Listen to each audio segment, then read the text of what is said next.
yadda shi mai girma gwamna ya faɗa kan cewa wannan shinkafa ba wai za a saka siyasa ne a cikin shi ba, a'a an yi ne domin al'umma su amfana, kuma insha Allah an kafa kwamiti wanda za su tsaya domin ganin cewa abincin ya samu a ko'ina birni da karkara na cikin jihar Sokoto. Bayan da ke shayar cewa ranar Atanin 12 ga wata ne gwamnati kaddamar da wannan kwamiti, kuma kwamitin an sa jami'an tsaron 'yan sanda, civil defense, wato hadda ma hukumar EFCC mai yaƙi da yawa tattalin arzikin ƙasa ta annadi, saboda a ga cewa ne kwamitin bai saki layi ba, ya yi bidere saboda al'umma. Shi gwamna mutum ne mai hangen nesa, kuma wanda a koda yaushe al'umma na cikin ransa, isa ta wannan tsari domin a sauƙe ma al'umma.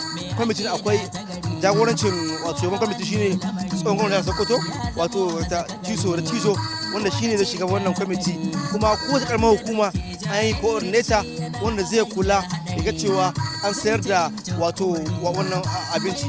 Kuma Aisha, idan mutum bai sayan buhu akwai na aune, kai gane ko, saboda al'umma suna cikin yanayi na wato tsananin rayuwa, a sauƙa ma al'umma.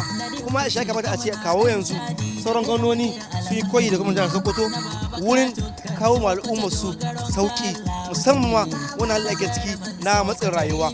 Idan ban manta ba, lokacin da gwamnati ke bayani wani kaddamar da wannan kwamiti a ranar Atanin, ya ji hankali da cewa yanzu dukkanin irin duniya na ga wannan kwamiti, don haka su yi tsaye da gaskiya, su yi adalci, su yi aiki tukuru domin ganin talaka shi ma yanzu ya samu raunin demokradiyya, shi ma ya samu sa'ida da salama wurin sayan kayan abinci. Kuma Aisha, so da ya za ga al'umma wani zai saye sayarwa, to me kiran ki gwamna ya saboda a saya a ci a samu sauki, me kiran ki zuwa ga al'umma? So kirana ga al'umma shine idan dai har gwamnati za su tausaya wa al'umma na ganin cewa an sauko da farashin domin al'umma su amfana, to ya kamata su ma masu siye su ji tsoron Allah, kuma su tabbatar da cewa sun siyar da shi da rangwame yanda al'umman za su amfana. Kamar yadda kace ne, wani bai da karfin da zai siya buhu daya ko ya ajiye ko rabin, amma in kwano daya ne kwano mutum zai iya, to kai ka siyo kila akan kudin da yake da an rage maka kaso 50-55. To idan kai ka siyo, ya kamata a ce kai ma wurin siyarwa din ko da kwano ne ya zama na ka rage yadda al'umma za su wadatu kuma su amfana, domin abin ya albarka. An ce albarkan ya fi yawa. Shi ne wannan za hankali da zai yi. Wato Aisha, wani abu mai ban sha'awa, mai girma gwamna mutum ne wanda ke da hangen nesa, kuma wanda ke jajircewa, wato ya ware kudi naira biliyan 14 ya so abinci, kuma ma ya ce a ci gaba da yi, kura wannan ya kare a kuma sowa saboda dai a sauƙa ma al'umma.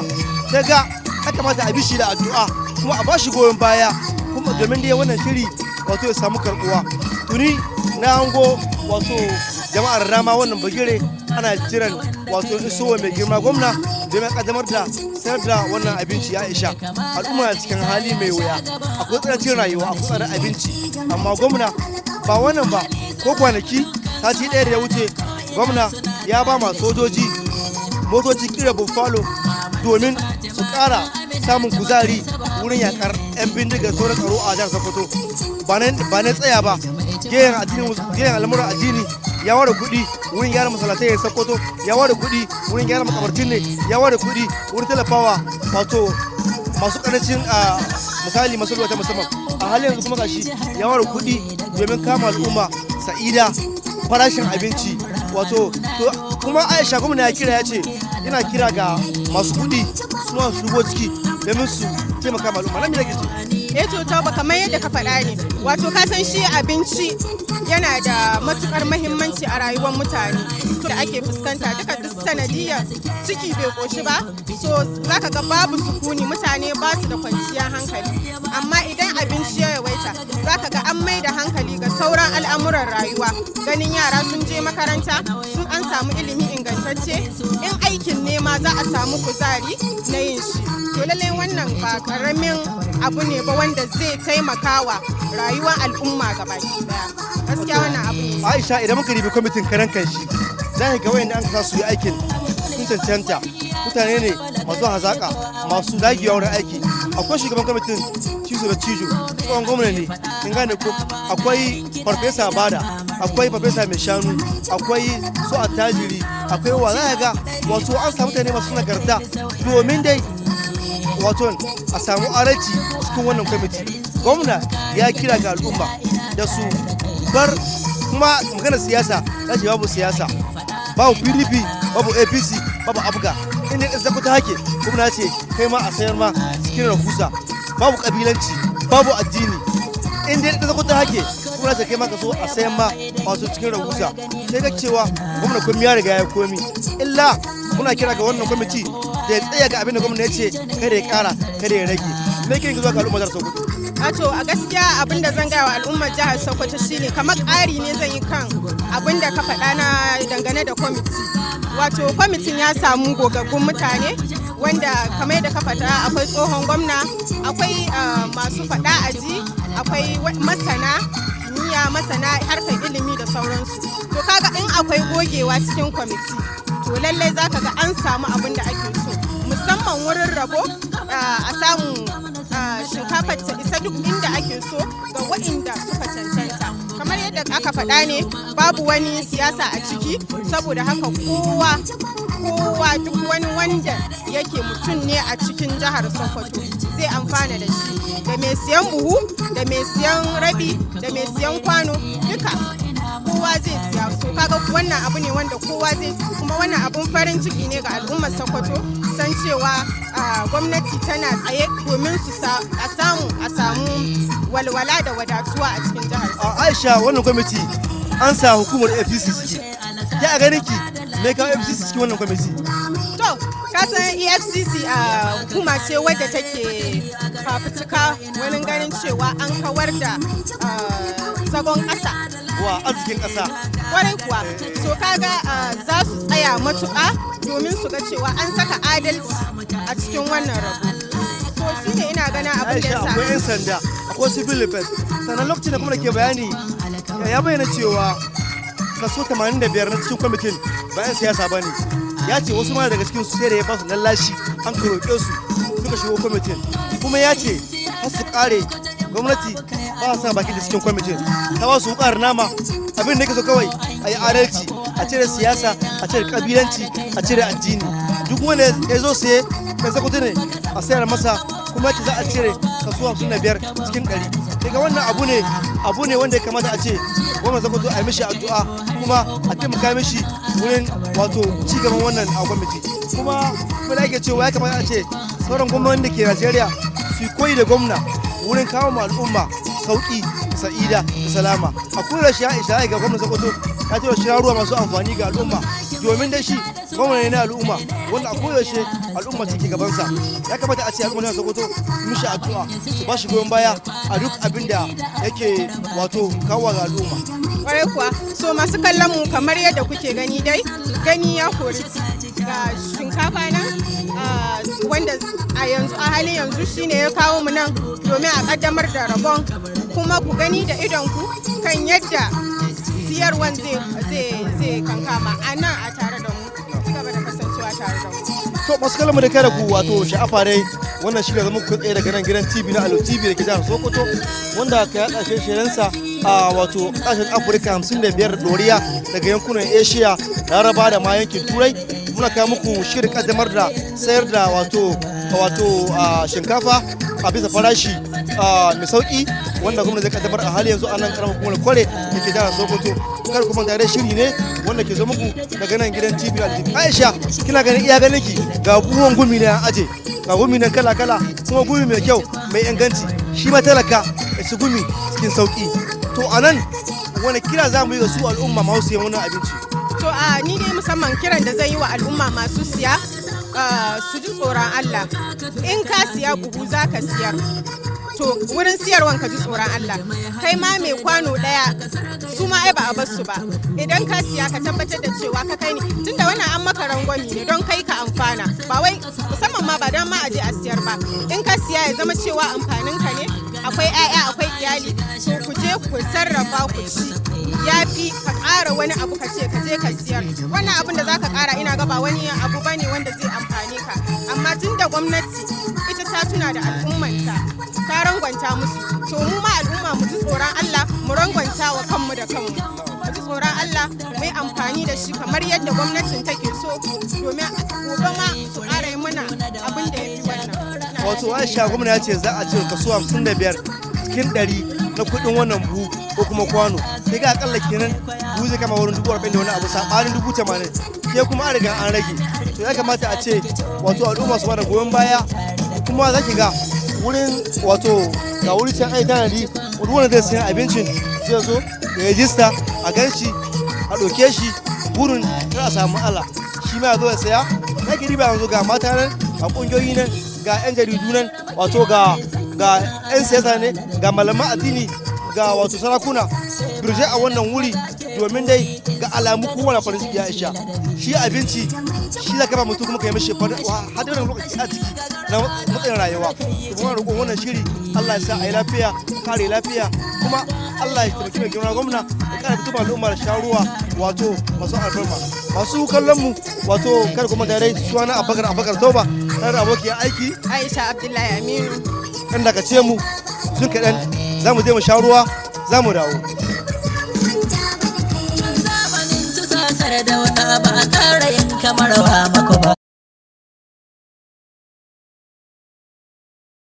Yau saƙon Aminu Dikko ne wannan, Chief of Staff da Kwamishinan Matasa Jamilu Umar Basta kenan. Ciwon da ka damun mu yanzu ya warke. A cikin shekara guda. Sokoto ta gyaru yanzu ta haske. A cikin shekara guda. Amadu ka kyautu in yi matake. A cikin shekara guda. Ni na san hanya sanin ta sai falke. A cikin shekara guda. Daga Alu ka yi ƙoƙarin gaske. A cikin shekara guda. Fannoni da yawa ka yo gyara. A cikin shekara guda. Mun tabbata kai ka wuce gaban saura. A cikin shekara guda. Za na faɗo ayyukan da ka tsara. A cikin shekara guda. Yanzu gari babu mai macara. A cikin shekara guda. Domin ga titunan mu ka gyara. A cikin shekara guda. Kuma Sokoto yau babu mai ganin shara. A cikin shekara guda. Gefe na ruwan sha zuwan ka kai gyara. A cikin shekara guda. Gefe na wutar nefa ka yo gyara. A cikin shekara guda. Sola ita ma mun gaga ta nan karara. A cikin shekara guda. Gefen ilimi take yanke kai gyara. A cikin shekara guda.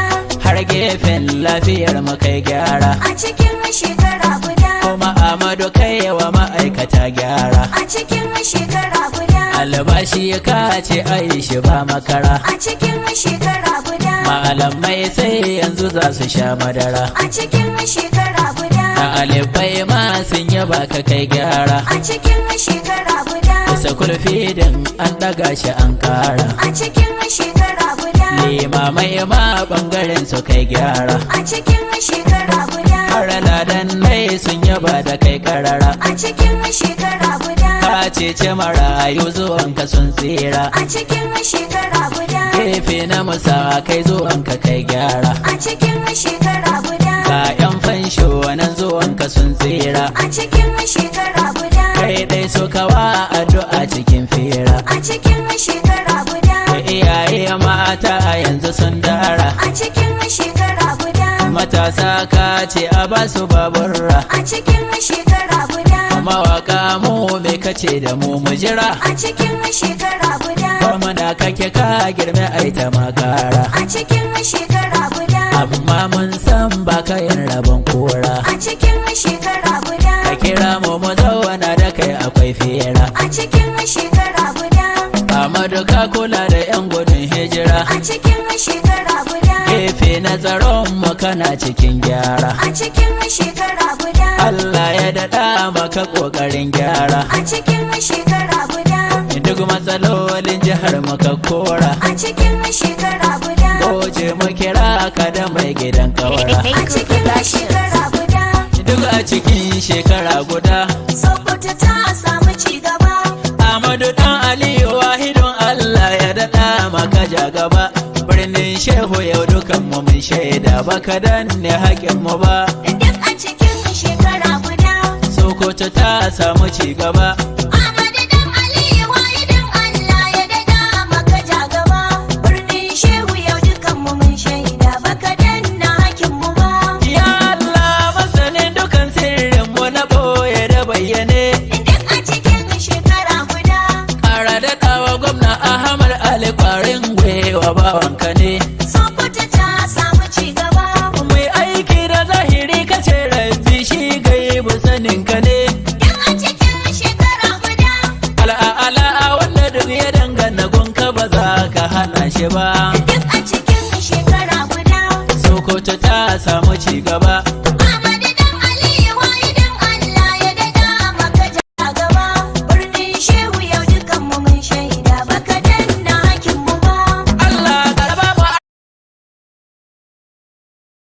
tare da abokiyar aiki ya Aisha da kuma ni Abubakar Toba, kuma ga alamu Aisha ina ganin mai girma gwamna ya riga ya shigo wato a wannan fagire.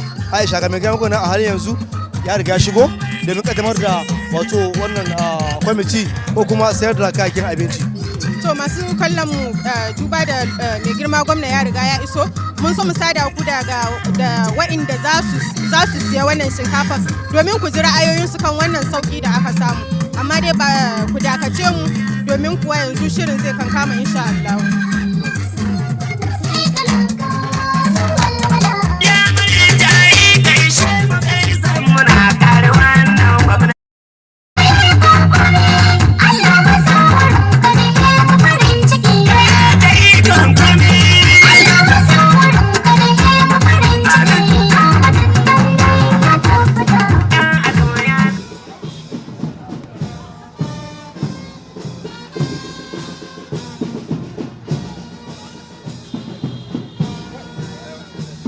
To a halin yanzu dai mai girma gwamna ya riga ya iso, kuma da shi tawagarsa har da sanata Alu maka takarda mako da sauran tawagarsu sun riga sun iso a wannan bagere, inda yanzu sha Allah za a fara wato wannan kaddamar da sayar da kayan abinci ga al'umma.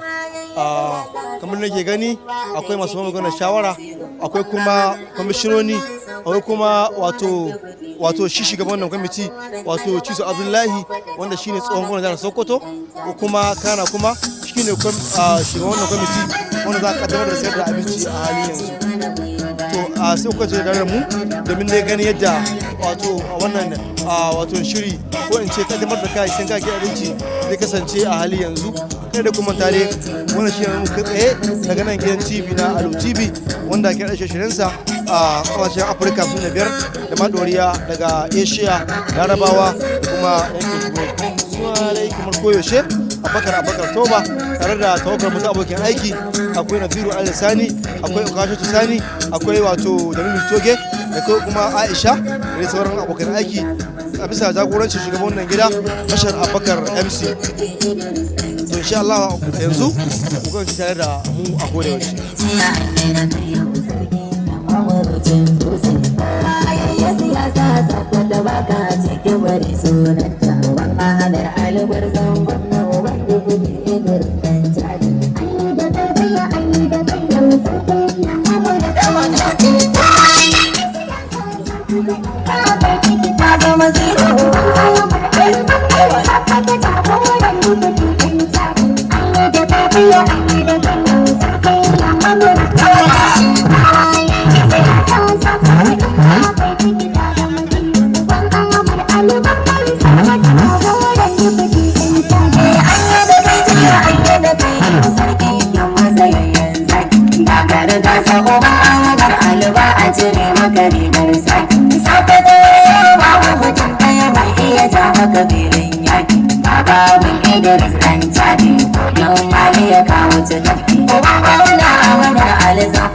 Anya da kai jiya, anya da kai yau, sarkin yamma marocin dutse. Kowa ya yi siyasa sabbata in ba kai ciki ta zama zero. Uban Ahmed Alubangare sabbata jagoran jibuti dan cadi.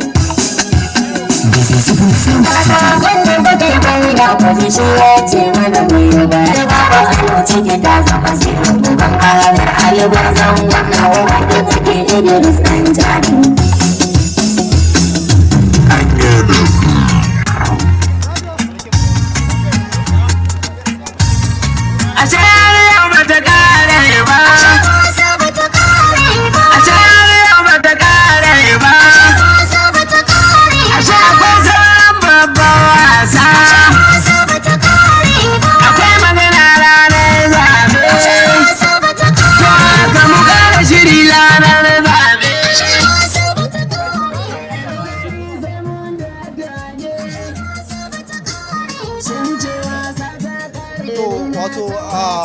Aisha yanzu gwamna riga ya iso wato tare da makarbayansa wato da kuma sauran dai masu ruwa tsaki kan wannan wato kwamiti. Kamar na ga Aisha an ce hakku mata ba a baya ba, so su ma mata ba su baya ba, me kirki ga uwaye mata? To iyaye mata idan aka ce mata su ma ba a basu a baya ba, ka san tauba kamar akwai iyaye waɗanda mazajen sun rasu ko ba a tare, waɗanda su ke ciyar da su, kaga su wa a samu mace tsayayya mai ciyar da 'ya'ya a wannan lokaci gaskiya ba karamin kokari take ba. To kamar yadda gwamnan jihar Sokoto yayi, lallai su ma iyaye mata za su samu rangon matuƙa.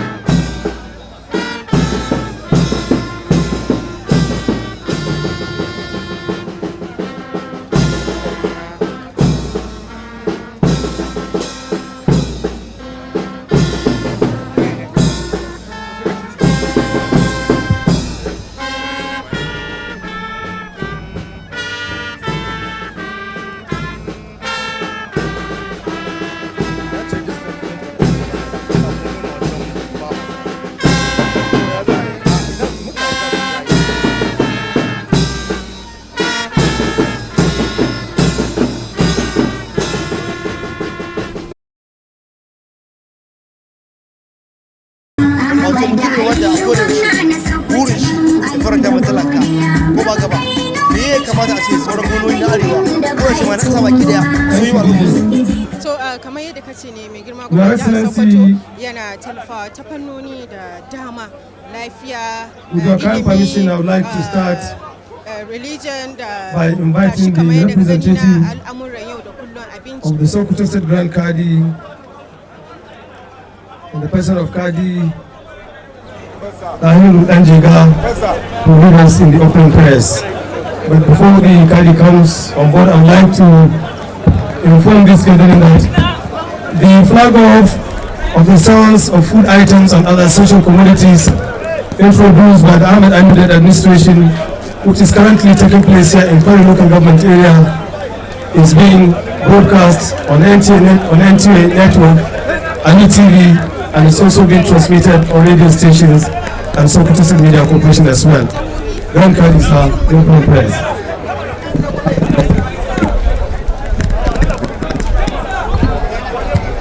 محمد وعلى آل محمد كما صليت على إبراهيم وعلى آل إبراهيم إنك حميد مجيد اللهم بارك على محمد وعلى آل محمد كما باركت على إبراهيم وعلى آل إبراهيم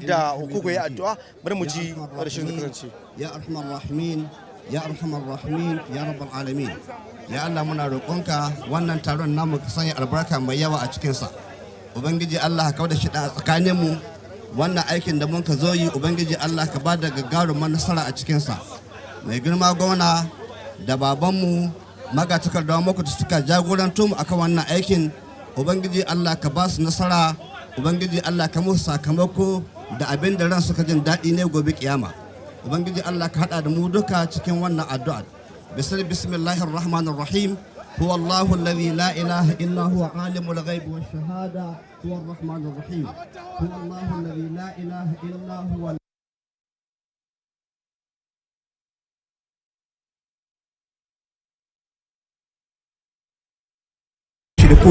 هو الله الخالق البارئ المصور له الأسماء الحسنى يسبح له ما في السماوات والأرض وهو العزيز الحكيم بسم الله الرحمن الرحيم سبحان ربك رب العزة عما يصفون وسلام على المرسلين والحمد لله رب العالمين.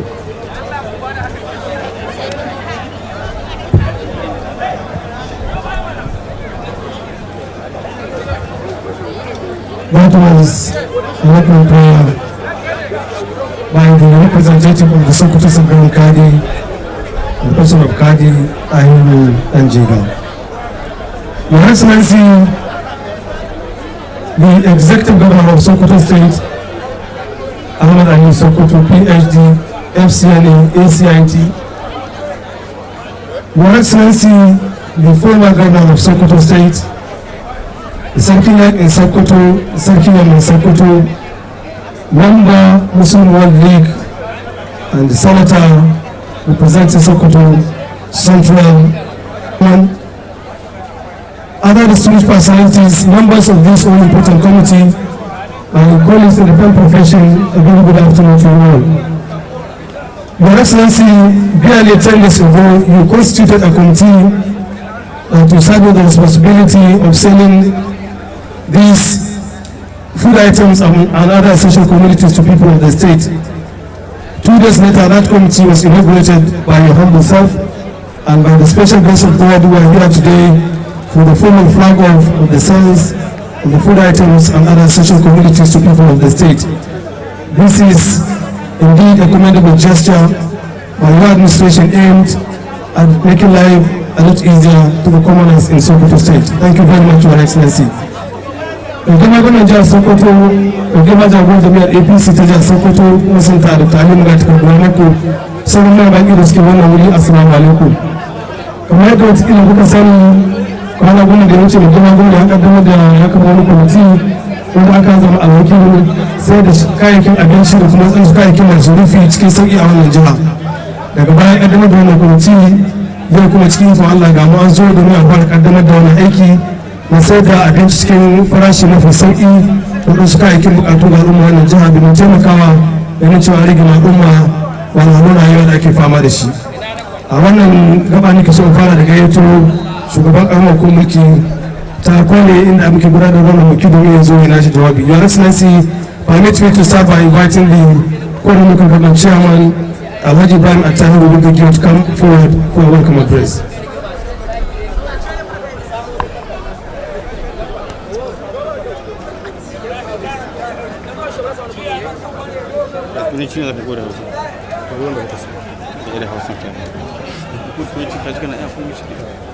أعوذ بالله من الشيطان الرجيم بسم الله الرحمن الرحيم وصلى الله على النبي الكريم. Excellency, the Executive Governor of Sokoto State, Alhaji Ahmad Ali Sokoto, PhD, FCNA PhD, the State Leader, Sokoto State, Alhaji Ali Magatka Dawamako, Sarkin Yamman Sokoto, Sarkin Yakin Sokoto. His Excellency, the Deputy Governor of Sokoto State, Alhaji Idris Muhammad Gobir, the Coordinator Distribution for food items, Alhaji Siso Abdullahi Tido, Honorable Commissioners, my colleagues, Chairman, special advisors, press, security, ladies and gentlemen, good day to you all. It is with gratitude to Allah who in His mercy make it possible for us to be here today for the flagging of the sale of food items procured by the Sokoto State Government by His Excellency Dr. Ahmad Ali Sokoto in an affordable price. Distinguished personalities, the Kwale local government is a home of His Excellency, which so in means consigning by him to flagging of the rules, the sales of the food items across the states.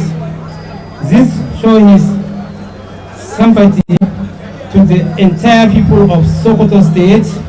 Indeed, there is no state where his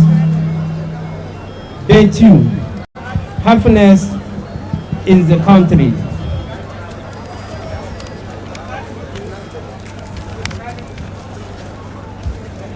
Your Excellency, sir, the people of Kwale is welcome of all the good works provided, especially the completion of the dam for irrigation farming in the state and in the country at large. Finally, our committee will be abide by the rules and regulations given in the criteria for the distribution of the food items. May God bless His Excellency Governor Dr. Ahmad Aliyu Sokoto, PhD, CNA, and people of Sokoto State. Thank you.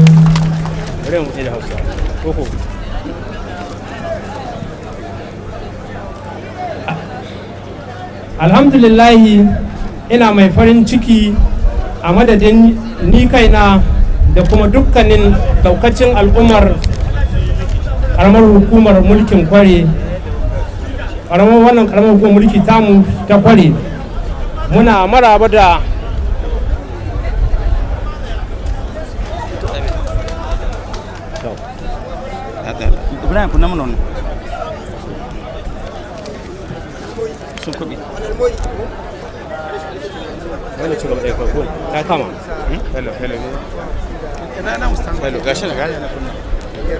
هذا ايش سمن بكر مثلا كاميرامان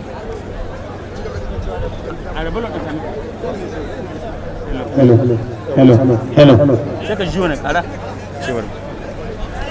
muna maraba da zuwan mai girma gwamnan jihar Sokoto tare da tawagarsa zuwa wannan gari na Kware, garin Malam Isa Autan Shehu, domin kaddamar da sai da shinkafa mai rahusa ga al'ummar wannan karamar hukumar mulki tamu ta Kware da ma daukacin jihar Sokoto baki daya, domin rage raɗaɗi da ke cikin wannan jiha na tsadar rayuwa ko kuma in ce tsadar abinci. Mai girma gwamna, hakika yunwa ita ce musabbabin kowace irin musiba, kuma ita ce silar kawo kowace irin barna. Hakika wannan shiri zai taimaka sosai wajen rage raɗaɗin tsadar abinci da ake ciki a halin yanzu. Wannan ba ƙaramin tunani ba ne wanda mai girma gwamna ya yi, kuma wannan shine ya nuna mana cewa mai girma gwamna yana bin shawarwari na magabatansa a sabili da haka ne cikin iyawar Allah za a ji daɗi wannan al'amari da mai girma gwamna ya kawo na alkhairi ga mutanen wannan jiha baki ɗaya.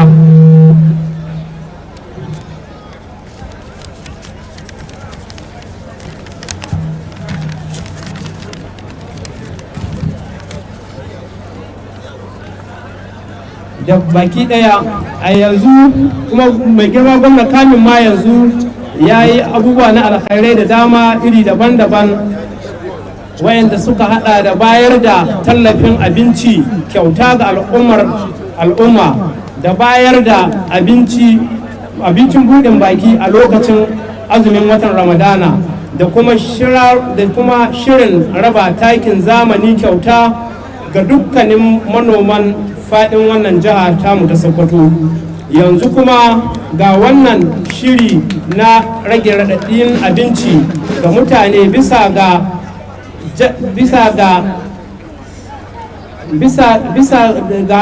haka yadda ake saisuwa a kasuwanni daban-daban. Zan yi amfani da wannan damar in yi kira ga waɗanda za su amfana da wannan shirin su yi amfani da wannan shirin yadda ya kamata, domin Allah ya taimaki mai girma gwamna.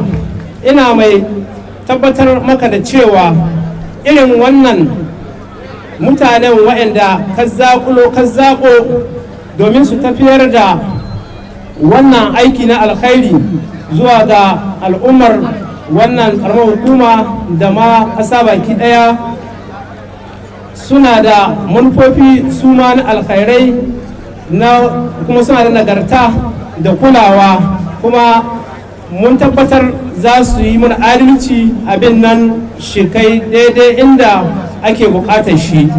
Daga ƙarshe mai girma gwamna muna roƙon Allah subhanahu wata'ala madaukakin sarki mai kowa mai komi shi iya maka shi tsaya maka shi kuma maka jagora da mu da kai baki daya.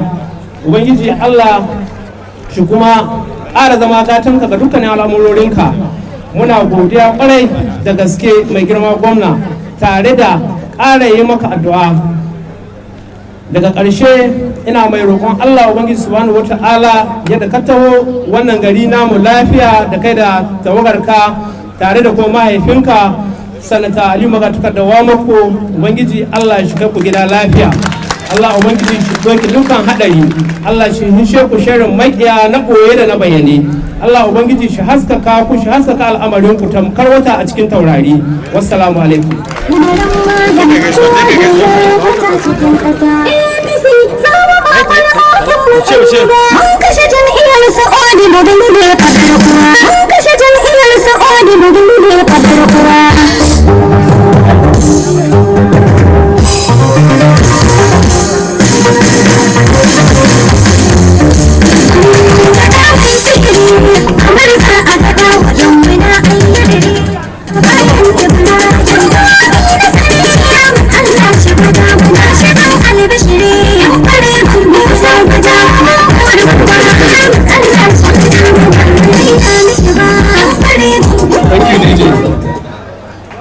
That was a welcome remarks by the Kwari local government chairman. Your Excellencies, other distinguished personalities, may I now invite the Sokoto State Commissioner for Agriculture, Dano Mahmoud Wamako, to come forward for a keynote address at this flag of sales of food items at a subsidized rate happening here in Kwari local government area of Sokoto State. The Honorable Commissioner, sir. Sun fage da gida na malam ta so suke su ci da duwa na canza gida. Ba sa bar gidan ka ba halar alshi cancanta ban waba ƙura'a. Za mu canza gida za mu bar gidan ka ba. A'udhu billahi minash shaitanir rajim. Bismillahir rahmanir rahim. His Excellency the Elected Governor of Sokoto State, Alhaji Ahmad Aliyu Sokoto, PhD, ACID, FCMA, APC Leader, Senator Alhaji Aliyu Magatakar da Wamako Sarkin Yamman Sokoto, Sarkin Yakin Sokoto, Member World Muslim League. His Excellency the Deputy Governor of Sokoto State, Engineer Idris Mohammed Gobir, Speaker Sokoto State House Assembly, Deputy Speaker Sokoto State of House Assembly, former Deputy Governor, Governors here present, His Eminence the Sultan of Sokoto, Secretary to the State Government, Chief of Staff, Head of Service, Chief of Judge and Grand Kadi, distinguished senators here present, members of the State House Assembly, members of the State Executive Council, special advisors, State APC Chairman, APC Elders, Commissioner of Police, Director DSS, Brigade Commander, other security agents, members of the press, ladies and gentlemen, Assalamu alaikum. I stand here today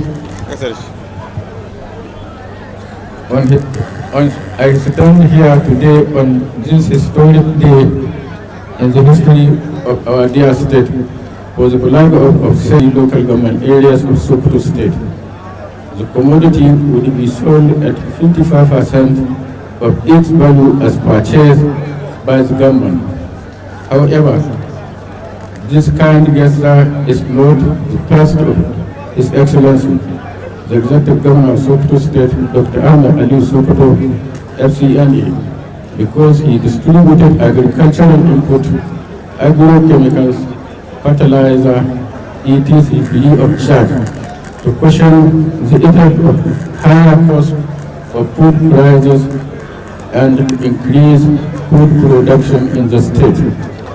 Finally, I must commend and thank His Excellency, the Executive Governor of Sokoto State, for timely intervention and for appointing a committee with proven integrity to coordinate the sales and distribution of the commodity in the state. Thank you. Wassalamu alaikum.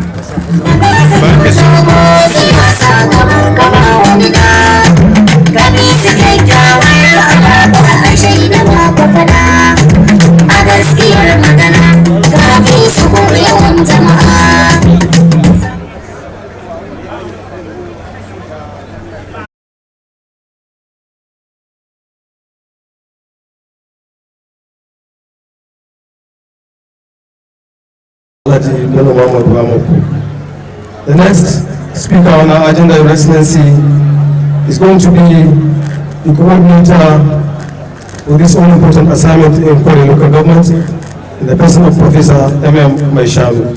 Professor Sir.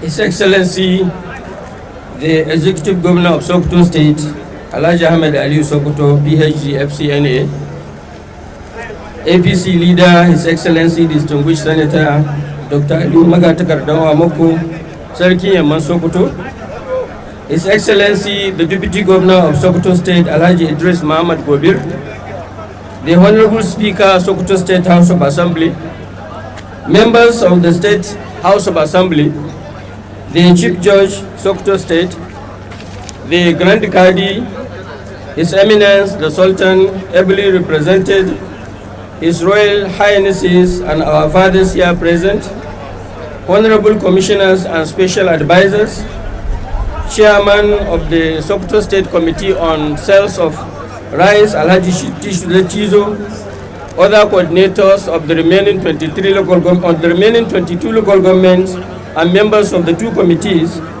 members of the press, invited guests, ladies and gentlemen, Assalamu alaikum. It is a great pleasure for me to stand before you today at this significant event marking the launch of the sales of food items and other essential commodities at subsidized rate initiative across all the 23 local governments areas of Sokoto State. I would like to extend my heartfelt gratitude on behalf of the other coordinators to our governor for his support and visionary leadership. His commitment to improving the quality of life of our people is evident. The nation is currently facing it difficult for many families to meet their basic needs. The rising cost of living has left many vulnerable members of the society struggling to put food on the table. It is in this context that the Sokoto State government, under the able leadership of Dr. Ahmed Aliyu, took this giant and significant step towards addressing poverty issue. Today, we launch a mission to provide rice and other commodities at a remarkable 55% discount to support our most vulnerable citizens. This initiative is grounded in the belief that everyone deserves to have affordable food, regardless of their circumstances, regardless of their religion, their tribal differences, and political affiliations. This initiative is all-inclusive and open to all residents of Sokoto State. The government firmly believes that no one should be left behind, and this program is a testament to its commitment to equity. At this juncture, let me inform the public that the proceeds from the sales of the rice that we are going to launch the sales today will be utilized as a revolving funds to support future initiatives. that will further enhance the well-being of our communities. Which means if a truckload of rice means 600 kg of rice, ensuring that every nook and corner of Sokoto State benefits from this initiative. By making rice accessible at such a significant discount, the government is not only providing immediate relief, but also promoting food security and supporting our local communities. It is based on this conviction, that when people thrive, our communities will also thrive. As coordinators of the local governments, we are assuring everyone here present, and even those that are not here, that we are committed to transparency and accountability in the distribution of rice and the use of the proceeds. It is a trust we will account before Allah, and therefore we will diligently ensure that these funds are managed responsibly and effectively. I would like to take this opportunity to once again thank the governor for appointing the different members to both state and the local government committees. This shows the confidence he has in our ability to execute this initiative and the importance of collective responsibility in improving the lives of our citizens. We recognize the potential for political interference in programs like this. I want to assure you that we are committed to minimizing such influences to maintain the integrity of this initiative and to ensure access to everyone.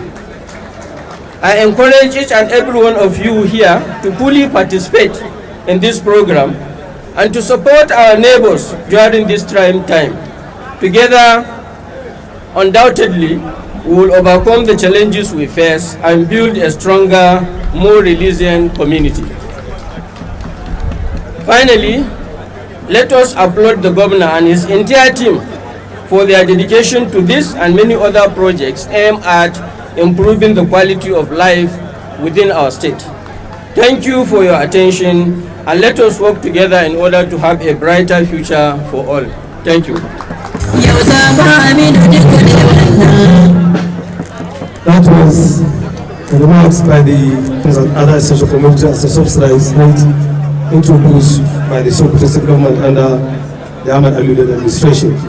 Your Excellency, our next speaker will be the former Deputy Governor of Sokoto State and also the chairman of this all important committee that is saddled with the responsibility of monitoring this exercise, of ensuring that these commodities are sold at subsidized rate. Your Excellency, sir.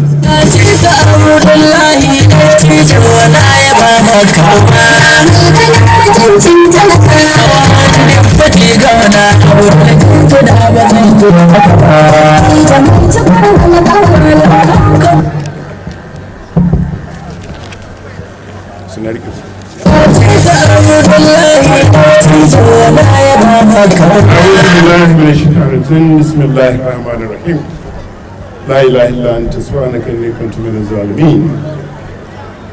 His Excellency, the Executive Governor of Sokoto State, Alhaji Ahmed Aliyu Sokoto, PhD, FCNA, Baban Chusu.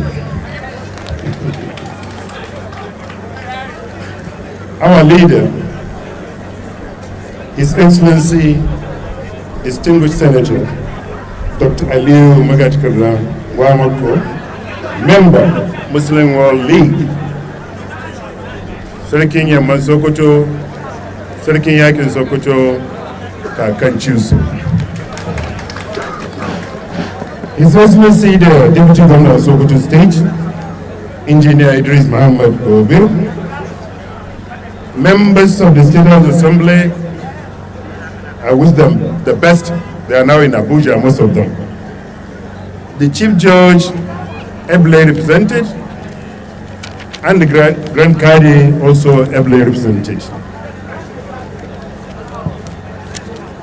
Chairman of our great party in the state, His Eminence the Sultan of Sokoto, ably represented by Sir Kilgore, our esteemed committee members, the Royal Highnesses that are here with us, members of the State Executive Council and special advisors, Your Excellencies, Ambassador Sabi,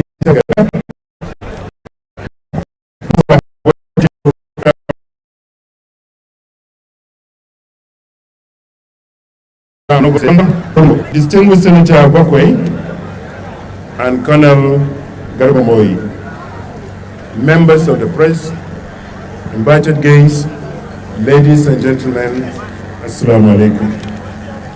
I'm pleased to welcome Your Excellency once again, as it was done by our host, the Chairman of the Council, to this uniquely and highly significant occasion of the official flag off of sale of food items and other essential commodities at a subsidized rate by the state government in collaboration with the local government councils across the state. Today, we have gathered with a shared mission and commitment to a cause that is not just about policy implementation, but a strategic focus of selling 600 bags of rice allocated to each ward, or to each of the 244 wards across the state at a subsidized rate, as earlier mentioned, of 55%. Your Excellency, the current market price of 50 kg rice is 65,000. For 25 kg is 32,500, and for 10 kg is 13,000. One mudu tier of rice is sold at 3,714 naira on the average. Therefore, the subsidy offered to people by state government translates as follows: 50 bag, 35,700. For 25 kg bag, 14,000, it will be sold at 14,650, subsidized by 17,000 naira 850. A 10 kg bag of rice will be sold at 5,860, subsidized by 12,000 and 14,000 naira. Mudu, that is tier, whichever, is now going to be sold at 1,670. In another language, 2,400 naira was reduced for the beneficiaries. Again, a total of 146,000 bags, 1,400 bags of 50 kg rice will be sold to the people across the state. From the foregoing, Your Excellency, the state government has provided a total subsidy of 9,516,000,000 naira to the people of our dear state. This is an unprecedented, remarkable achievement which will go a long way in alleviating the current economic hardship faced by our people. Your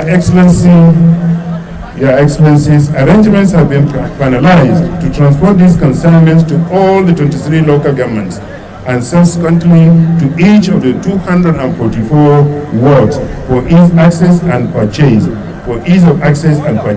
by the people living in the remote areas of our state. Pragmatic and comprehensive strategies as well as procedures for the sale of the commodity have been developed and adopted by the 23 local government coordinators. Similarly, 3 banks that have branches plus 2 that have not were chosen, or rather are engaged to sell this commodity to each ward using their POS agents operating in the local government areas. Adequate security arrangements have also been made to accompany the consignment to the various LGAs and also ensure smooth and orderly sale of the commodity to the people at designated selling points in the wards. Therefore, I wish to assure His Excellency that our committees, both at the state and the local government,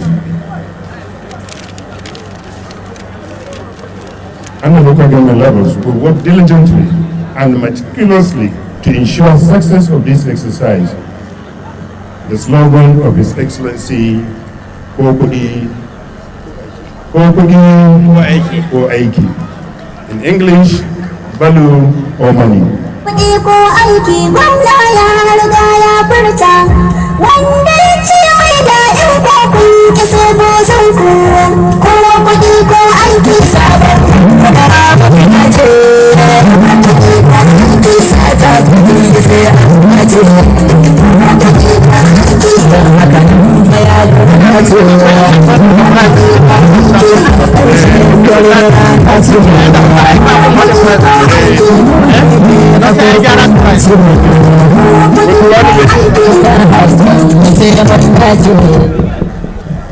will probably be upheld by ensuring that the quality and quantity of the commodity as stated and presented as sold or is sold to people.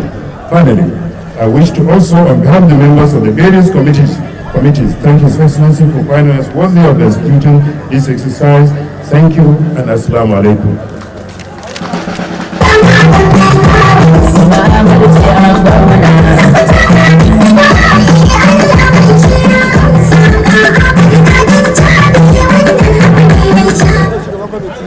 Mai girma gwamnan jihar Sokoto ko babana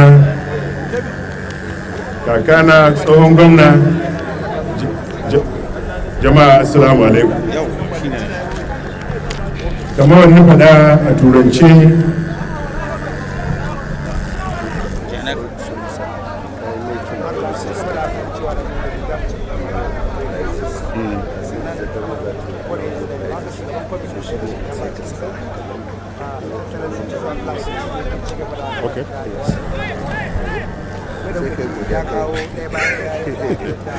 to kamar da aka saba kuma kawai na faɗa cikin harshen da ba namu ba, an yi wannan saboda a taimaka ma jama'an mu, kuma insha Allah ya excellency na babu wani lokaci da yawa na tsaya a nan a yi fata alheri gare ka, fata alheri ga administration naka, fata alheri ga jihar mu. Kuma wannan aiki da ka bamu insha Allah ba za mu kunyata ka ba za mu kunyata jihar mu ba. A nan ina roƙo ga mutanenmu na jiha don Allah don annabin Allah a ba mu goyon bayan da ya kamata mu yi don mu san kudurin nan mun kai gare shi insha Allah.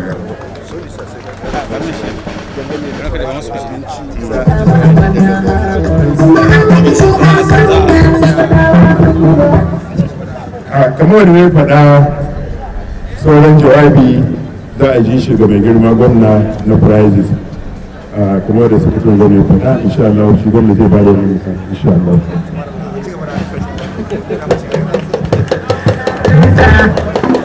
I'm just listening to an address by the former Deputy Governor of Sokoto State.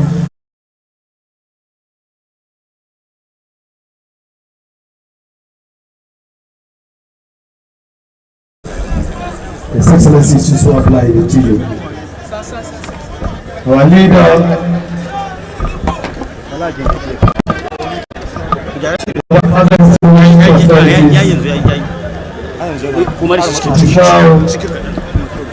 my singular privilege to most respectfully invite our hardworking governor, farmers friendly governor, His Excellency Ahmad Ali Sokoto, PhD, ACIT, to address this yet again subsequently flag of the sales of food items and other social commodities at this important together. Your Excellency.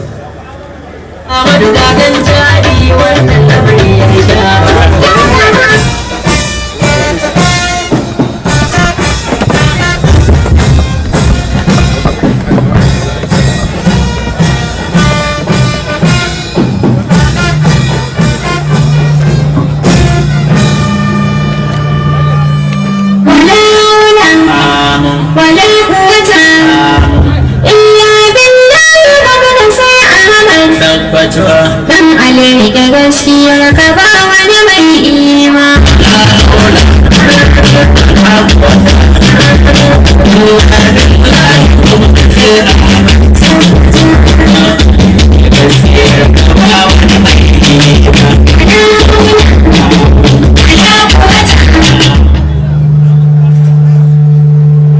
أعوذ بالله من الشيطان الرجيم. بسم الله الرحمن الرحيم. وصلى الله على نبي الكريم. Our leader in the state, the former governor and distinguished senator representing Sokoto Central Federal Constituency in the upper chamber, Sarkin Yamman Sokoto and Sarkin Yakin Sokoto, Dr. Aliyu Magatakarda Wamako. The Deputy Governor of Sokoto State, His Excellency Idris Muhammad Gobir, the former Deputy Governor and the Chairman on sales of food items at subsidized rates in the state, members of his committee, local government coordinators, and members of the committee at local government level. The chairman of our great party, APC, Alhaji Sadiq Isa Achida, of the Sokoto State Executive Council,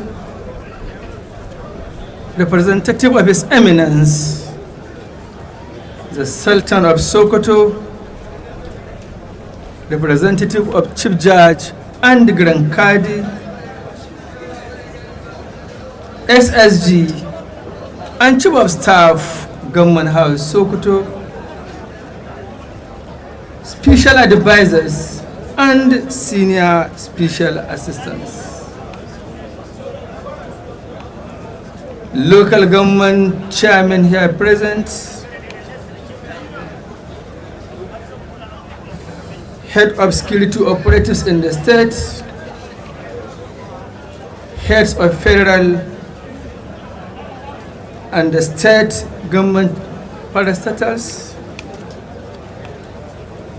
our party elders. I have seen Ambassador Sahabi Isa Gada, Ambassador Abubakar Wurnu, Senator Salihu Bakwai, and Colonel Moi Isa retired. District heads, I have seen my father, the district of Kwari, Muhammadu Dan Nebiu, the district of Saiki, Durbawa, and Omoruma,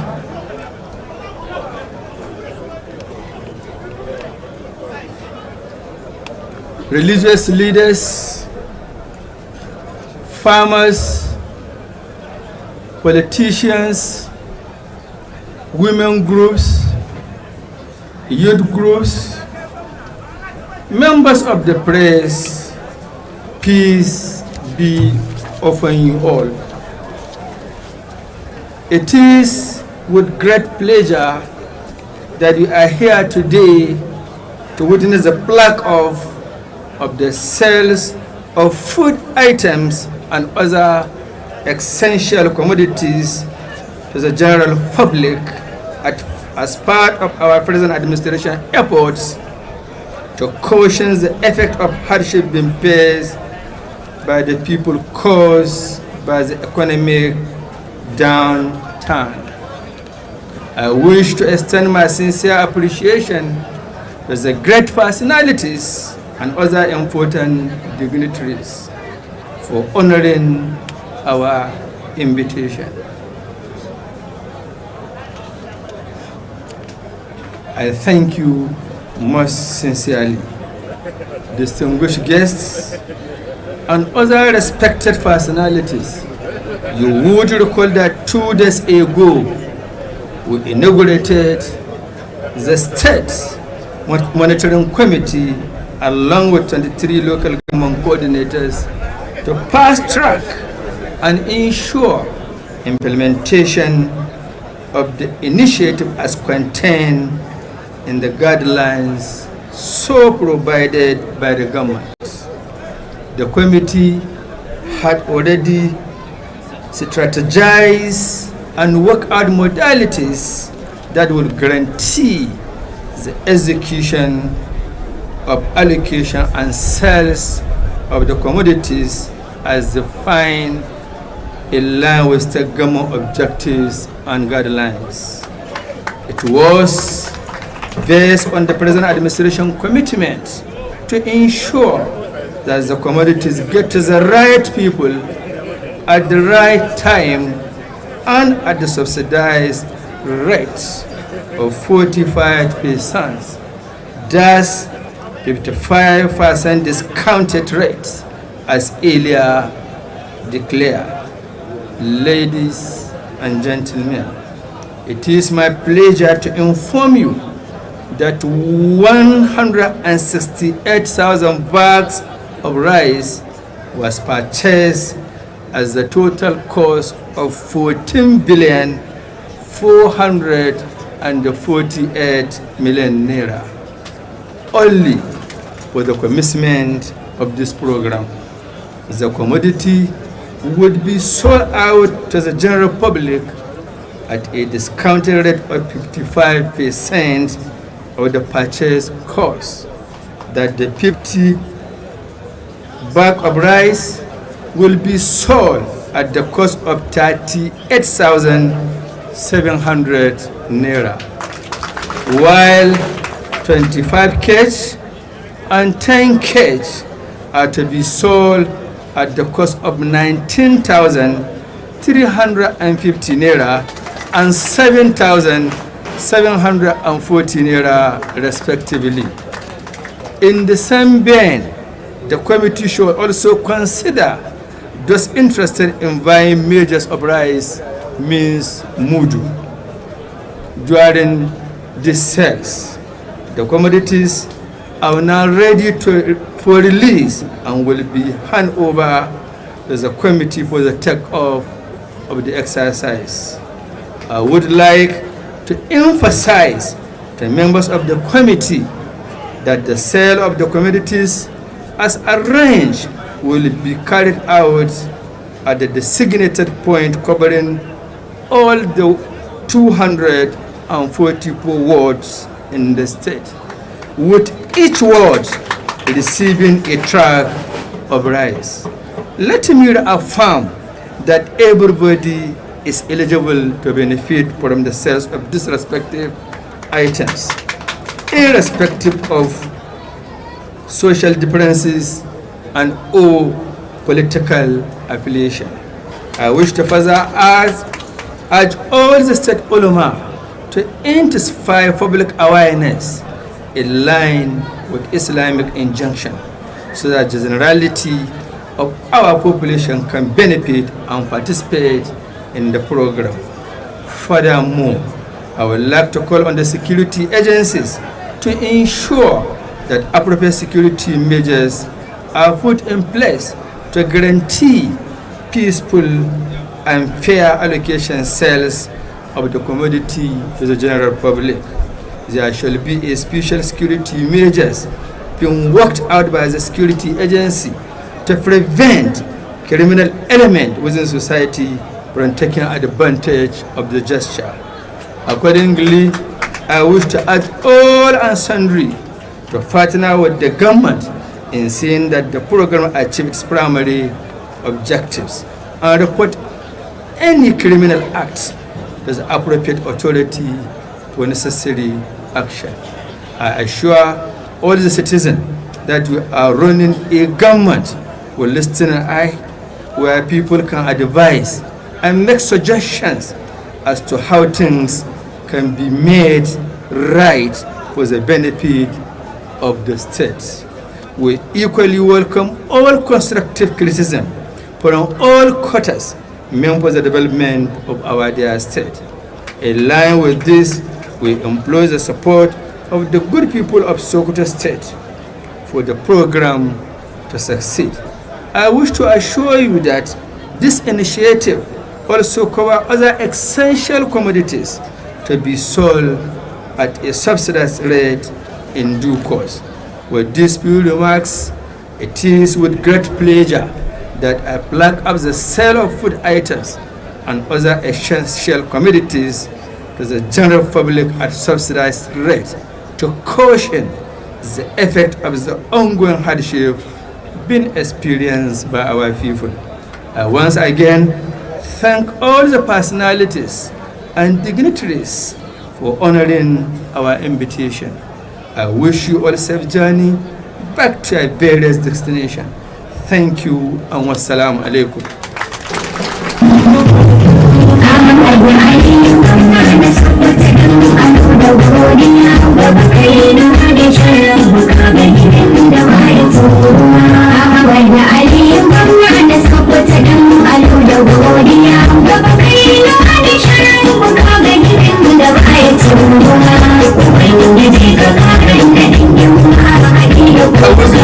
من الشيطان الرجيم بسم الله الرحمن الرحيم وصلى الله على نبي الكريم. shugaban wannan tafiya dattijan arziki abin koyi na gwamnan da ya gabata sanata a yanzu sarkin yamman Sokoto, sarkin yakin Sokoto da dukkanin shugabannin da ke nan baki daya, assalamu alaikum wa rahmatullah wa barakatuhu. Ina cike da farin ciki a wannan rana mai albarka, ranar da Allah ya kaddare mu yau mu hallara a wannan gari na Kware domin kaddamar da sai da abinci da sauran nau'uka na abinci ga al'ummanmu na jihar Sokoto baki daya. Wannan kuma mun shirya shi ne domin rage raɗaɗin rayuwar da ake fuskanta yanzu a sanadiyar tattalin arzikin ƙasa. Kamar yadda muka sani, janye ƙarin da aka yi na mai da kuma ƙarin biyan wutar lantarki ya jawo abubuwa, dukkanin farashinsu ya tashi, inda matsin rayuwa ya ƙara ɗagawa, ya zamanto mutanenmu na fuskantar bara. Kwamitocin da muke nadawa, mayan kwamitocin da muke nadawa, muna nada 'yan siyasa ne da sauran ma'aikatan gwamnati. A wannan karo, wannan rabon abinci da za a yi abinci ne wanda duk wani ɗan jihar Sokoto wanda ke cikin jihar Sokoto yana da haƙƙi da ya samu wannan abinci. Wannan abinci bai da alaƙa da siyasa, jinsi, addini ko kuma ƙabilanci. Duk wanda a jihar Sokoto yana da haƙƙi da ya zo kuma a san mishi da wannan abinci. Wasu daga cikin waɗanda aka azama alhakin sayar da waɗannan abinci, wasu malaman jami'a ne, wasu kuma masu zaman kansu ne, mutane ne waɗanda adda kima ga idanun al'umma. Wasu daga cikinsu sai da an kai ruwa rana domin roƙonsu su shigo cikin wannan aiki. Ina kira ga 'yan uwana 'yan siyasa su kauce ma duk wani abu wanda zai jawo matsala ga wannan aiki, su kauce ma tunkara wanda aka azama wannan alhaki domin neman wata alfarma wadda ta saba ma dokokin da suka saba ma sai da wannan abinci. ko da kun yi haka na tabbatar da cewa haƙaƙku ba za ta cimma ruwa ba. A wannan gaba ina son in sanar da al'umma cewa an rage kashi 55 na yawan kuɗin abincin da za a saisuwa, ma'ana za a sai da shi ne a kashi 45. Gwamnatin jihar Sokoto ta sau abinci hajjika 168, ma'ana mota 280. An sau kuma wannan abinci ne akan kuɗi miliyan 14,400 da miliyan 448 kacal. Haka kuma ga yadda sai da abincin zai kasance, babbar jika mai ɗaukan keji 50 za a sai da ita akan kuɗi 38,700. Haka kuma jika mai nauyin keji 25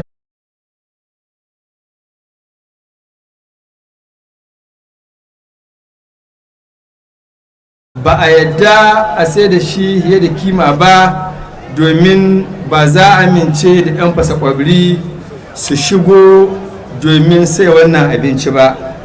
Yadda za a sai da abincin nan da kuma yadda za a kiyaye wannan, mun ba wannan kwamiti dama su yi tunani da nasu basira da hikima wajen tabbatar da cewa wannan ya tabbata. Haka kuma ina sanar da al'umma su san cewa mazaɓin da ke gare mu, wato gundumomi 244, kowace gunduma za a je wannan gunduma domin tabbatar da cewa an sai da wannan abinci. Muna da masaniya kwarai da gaske da wasu gundumomi waɗanda saboda matsala ta tsaro sukan dawo a cikin hedikwata ta ƙaramin hukuma domin a sayar da wannan abinci. Idan al'umma wannan ƙaramin hukumar mulki sun aminta da haka, kuma kwamiti ya ga shi ne a maslaha, ita ma gwamnatin jiha ta amince da a yi haka. Sannan mu sani kowace gunduma da wayar da kan al'ummanmu a kan muhimmanci da a yi taimako a cikin al'umma, wanda ya fi wani ƙarfi a wannan lokaci daidai na ya haɗa kai da shirin gwamnati domin shi ma ya ba shi tashi gudunmuwa domin a rage ma al'ummanmu raɗaɗi. Ina son kuma in tabbatar ma al'ummar jihar Sokoto cewa gwamnatin jihar Sokoto ta tanadi shiri matuƙa na jami'an tsaro. Za a ba da cikakken shiri domin gwamnatin jiha ba za ta yarda da duk wani mutum wanda zai toshi ma wannan shiri nata ƙafa angulu ba. Jami'an tsaro sun shirya tsaf domin su hukunta duk wanda ya zo domin shi kawo tashin hankali ko kuma shi kawo wani abu wanda zai ja matsala ga wannan aiki. Kamar yadda bayanuka suka gabata, waɗannan kuɗi da aka keɓe kamar yadda faɗa kimanin miliyan 14,000 ba ana son a sayar ba ne a mai sama gwamnati kuɗi. A'a, idan aka sayar za a buɗe asusu inda za a sa waɗannan kuɗi, kuma za a amfani da waɗannan kuɗi a sake san wani abincin masaruhi a sake raba ma al'ummar jihar Sokoto. Ba ma al'ummar gwamnatin jihar Sokoto ta waiwayo ta karɓi waɗannan kuɗi ba. Idan an haka matakin da ya kamata gwamnati ta sake shigowa ta yi ƙari ga farashin waɗannan kuɗi abin da aka samu, kuma gwamnatin jihar Sokoto shirye take ta yi haka. Ina son in faɗa mutane cewa gwamnatin jihar Sokoto a ƙarƙashin shugabanci na kuma da jagorancin dattijo sarkin yamman Sokoto, gwamnati ce wadda muka buɗe, muna maraba da duk wani mutum wanda zai zo ya ba da shawara wadda za mu yi amfani da ita domin wannan jiha tamu ta ci gaba. Haka kuma muna marhaba da duk wata suka mai ma'ana wadda za a yi magautin jihar Sokoto, in dai wanda ya ta ya yi ta da manufa a gyara domin jihar Sokoto ta ci gaba. A wannan gaba ina so in ƙara kira gare mu baki ɗaya, mu sani an yi zaɓe kuma zaɓe ya wuce. Allah ya tabbatar da abin da yake so ya tabbatar. In kai ɗan kishin jihar Sokoto ne, to ya zama wajibi gare ka ka aje kowace irin adawa, ka zo a haɗa kai da kai domin a cimma jihar Sokoto a gaba. Ba mu da wata jiha wadda ta himuna jihar Sokoto, ita muka sani, ita abin alfaharinmu, ita muke bugun gaba da ita. Kuma kamar yadda faɗa lokacin yakon neman zaɓe, idan aka tabbatar da zaɓenmu, gwamnatin da jihar Sokoto za ta zama cikin jihohin da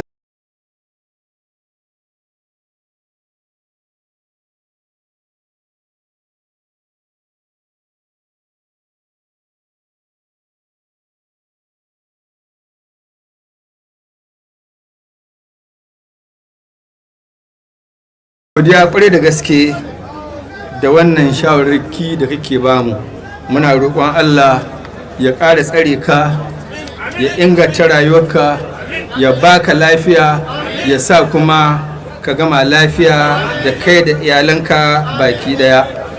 Daga ƙarshe ina roƙon duk wani mai ruwa da tsaki wanda Allah uwace ma a wannan jiha tamu mai albarka ya shigo ya sa hannu a wannan shiri domin mu ga cewa mun tausaya ma al'ummarmu wannan hali da ake ciki na matsayin rayuwa. Ina godiya kwarai da gaske da addu'o'i da goyon baya da haɗin kai da muke samu ga ilahirin al'ummar jihar Sokoto. Da wannan jawabi da ni baki ɗaya ina mai ƙaddamar da sai da wannan abinci akan farashi mai rahusa a wannan gari na ƙaramar hukumar mulki ta Kwari. Allah Ubangiji ya shiga cikin wannan shiri, ya sa mishi albarka, ya sa kuma a ce gare da an kai. Assalamu alaikum wa rahmatullah wa barakatuh.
of staff da kwamishinan matasa Jamilu Umar Basta kenan. Ciwon da ka damun mu yanzu ya warke. A cikin shekara guda.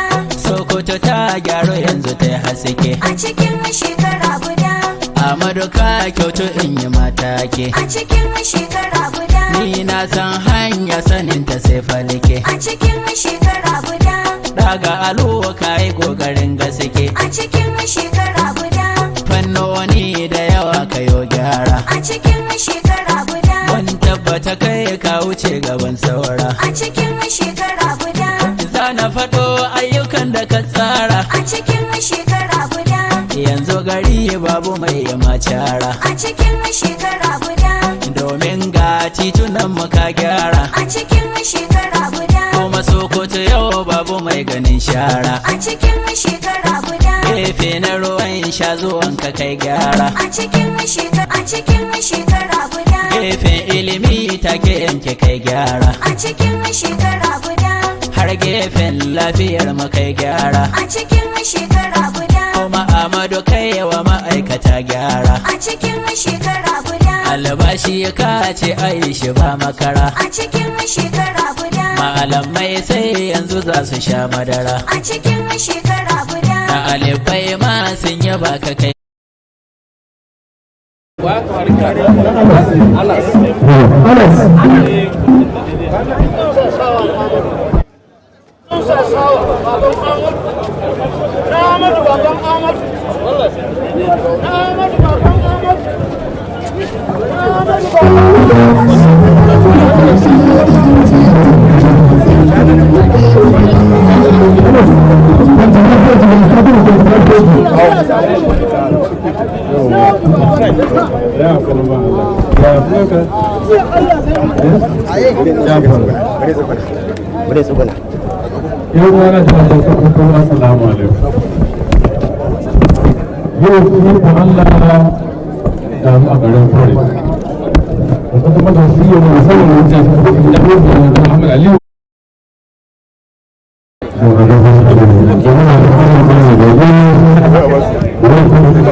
Allah ka karfawa ƙarar ikon ƙanari aitai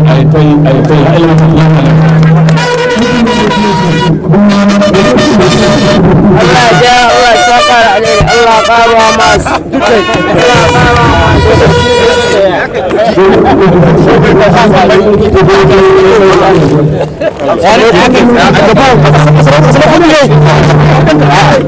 an san mai nan za ka aga shi gaba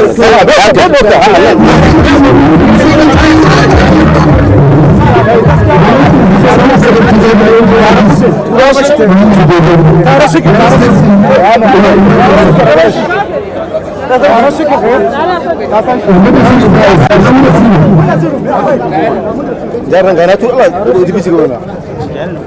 Jai, ya. Kau cik, sampai siap so.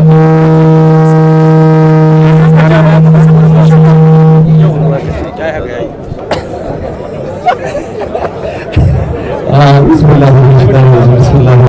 Sarki da Sokoto, sarki yanke Sokoto, da dukkanin shugabannin da suka tsaro mulmuli ma'aikata, 'yan jarida, jami'an. Assalamu alaikum. Na tsaya ne domin ci gaba da kaddamar da wannan biki da mai girma gwamna ya ba da dama a ci gaba da sai da wannan shinkafa a kan rahusa na kashi 55 a cikin ɗari da gwamnati ta ɗauka, su kuma waɗanda suke saye za su biya a kan kashi 45. wannan shi ne rahusa mafi karamci da aka fara a wannan ƙasa magance akan tsadar rayuwa don da kyaututtuka da aka yi. So za mu ba da wannan rahoton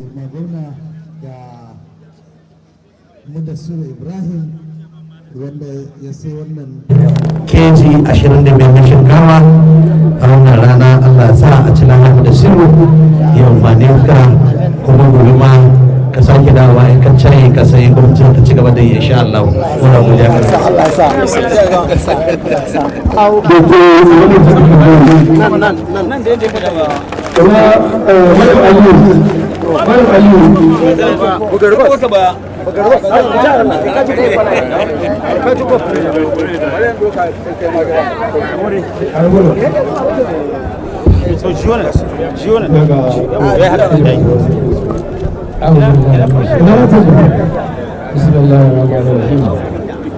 madadin malaman sarkin musulmi ina farin cikin gabatar da wannan abinci da mai girma gwamna ya tanada cikin rahusa domin tallafa ma al'ummar jihar Sokoto kan rahusa domin rage raɗaɗin matsalolin rayuwar ake ciki.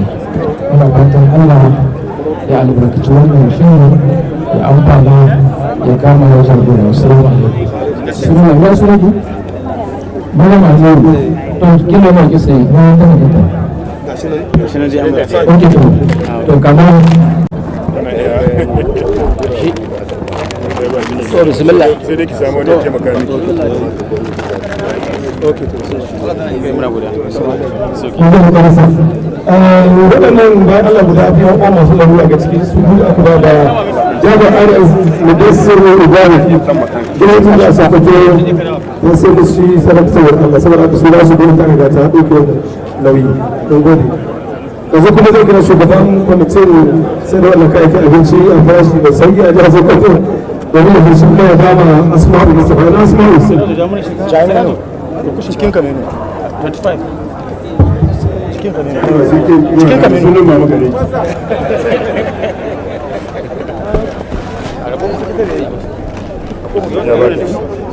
أعوذ بالله من الشيطان الرجيم a madadin mai girma gwamnan jihar Sokoto da kuma baban shi ina hannunta miki wannan da kuma Allah ya sa a cikin amfani da ita a yi mai jirgi, kin san mai jirgi ko a yi mai jirgi don a ci abin nan da gwargwado. Ubangiji Allah ya taimaka, kuma Ubangiji Allah ya sa shi wanda ya wannan abu Allah shi biya shi da alherinsa da nasu. Kuma na biya miki saboda albarkacin tsohuwa na biya. Ka kyauta ba kanka. Sasi.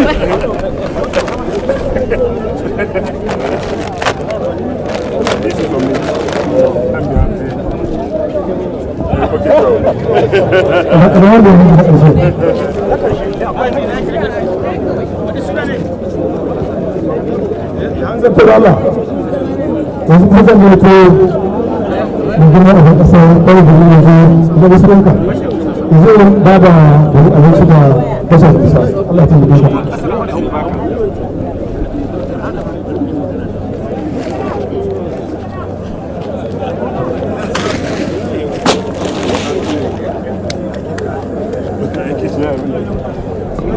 rake ne maso kusa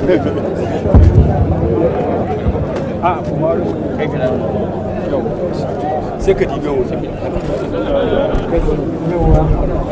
wane ne kai na sunan bashar musa to sunan ka bashar yau kana cikin bushara kana cikin bushara ka dubi abin da ke gaban mu wanda yake gwamnatin mu mai neman tausaya mu jama'a sun tsinkaye halin da jama'an mu ake ciki ta jawo wannan abin don jama'a ya sa ɗauke su samu sauƙi na rayuwarsu don haka wannan abin hayar kawo gare ka ka ci gaba da umhani da shi ka kuma ci gaba da godiya da addu'a ga isa gwamnatinmu ta jiha da tamu ta karamar hukuma na Allah shi ƙara shiga cikin al'amuri shi su gaba to bismillah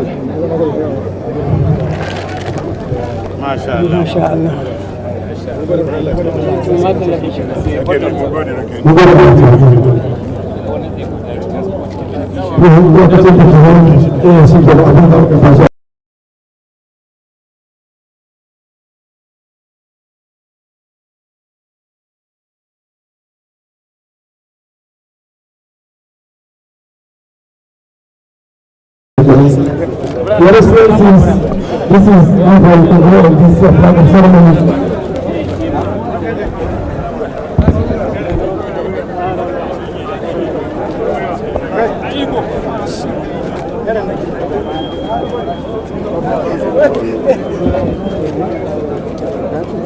We are now done with the ceremonial aspect of this flag ceremony. The sense of this community continues immediately after His Excellency the Excellency of the Your Excellency, permit me to now invite the representative of the World Party to come forward for a closing prayers.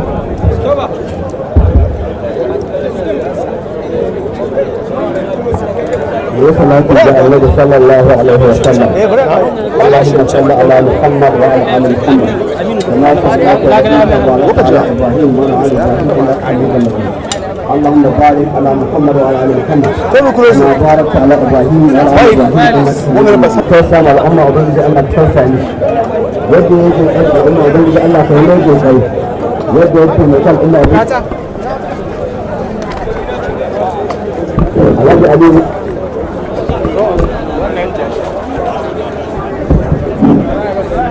ina ta yi kyau ubangiji Allah kyauta musu lahira gobe da ke mai kyau ta haɗa da mu da ke a cikin wannan addu'a kamun sha addu'an mu da sa aljanna Allah kuma yin gobe kiyama wannan aikin Allah ta sa musu albarka da wani Allah ta saka kan fitowa da wannan shiri da ainihin taimakon al'umma wanda zai kira al'umma a cikin wannan yunwa da ake ciki ubangiji Allah ta taimake mu da sani bismillahir rahmanir rahim الحمد لله رب العالمين الرحمن الرحيم مالك يوم الدين إياك نعبد وإياك نستعين اهدنا الصراط المستقيم صراط الذين أنعمت عليهم غير المغضوب عليهم ولا الضالين آمين.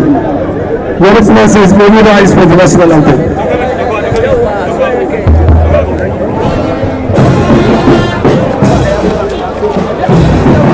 Ina ukashi an ciwon gaba.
kun ga da wato wannan shiri ya gudana. Aisha ke ga da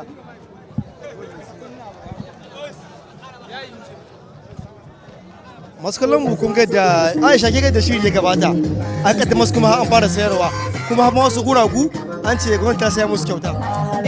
Tauba kamar yadda shi gwamna ya yi bayani kan cewa zan dan so in yi ma masu kallon mu dan ƙarin bayani akan wannan sassauci da aka samu, inda aka ce shinkafa buhu mai buhu keji 50 za a sai da shi akan 38,700, mai keji 25 za a sai da shi akan 19,350, inda mai keji 10 7,740. Hakan ma idan an samu sarari ga tunda ba za a iya duba bayan Allah ba wa'inda karfin su bai kai ba, masu siyan tiya kwano za a saida musu da shi akan farashin da su ma za su ji daɗi. Sannan ya ƙara da cewa wannan kwamiti da ya kafa su tabbatar da cewa an samu adalci a ciki domin a gujewa sabawa wasu ko kuma rashin adalci. Aisha, kina ganin wannan keji 50 nan ka'ida kasuwa 80,000 yake wani abu, yanzu an kai an rage wurin kusan 40,000 da wani abu. Kwarai kuwa. Wannan kamata a ce al'umma su yi gona sosai da yanzu ma an fara sayarwa, kuma gwamna ya ce in ma baka da kuɗin buhu to ana sayar ma mudu ko tiya domin dai sauƙe ma al'umma. Kwarai kuwa, inda ya ce za a yi ƙoƙarin ganin cewa wannan talafin ya zagaya duka ƙananan hukumomi da kuma mazaɓu